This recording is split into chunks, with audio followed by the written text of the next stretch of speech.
Mas Zezinho, depois que rolou umas conversas lá da tesoura, ele falou que ele vai jogar meio tempo. Você é outro também, né?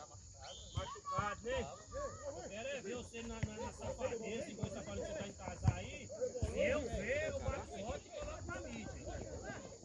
Não tem mais nada de comer não, meu bichinho? Só comendo bolachinha, né? Danitos. Só Deus na casa.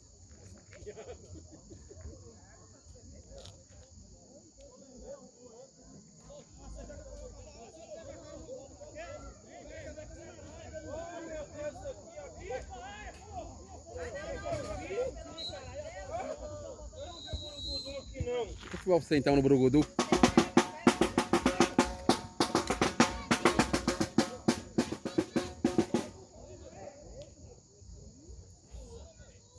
Tô filmando, vai lá, bate, vai. Você. Não, eu queria tocar o Brugudu.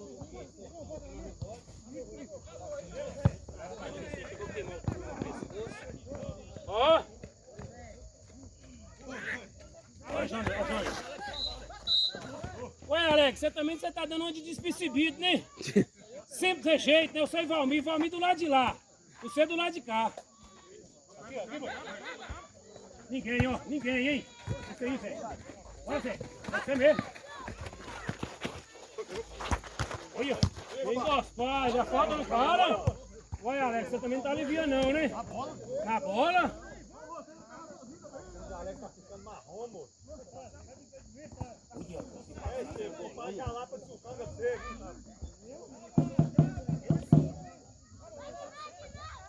Aí, por isso que eles vêm pra cá, aqui eles não atrapalham ninguém com barulhão. Não, vai ter que ser aqui mesmo.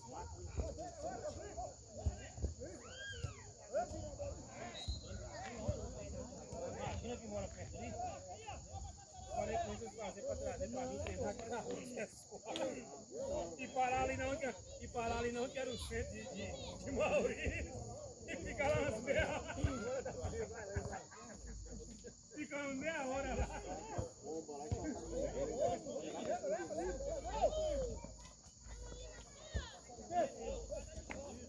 Bora, é isso aí. Vai tá caindo, tá maduro. Vambora, Legão.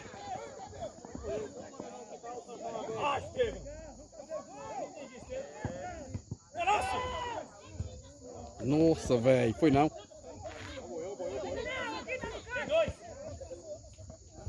Fecha o caixão, fecha o caixão. Cortei, Estevam. Cortei, Estevam.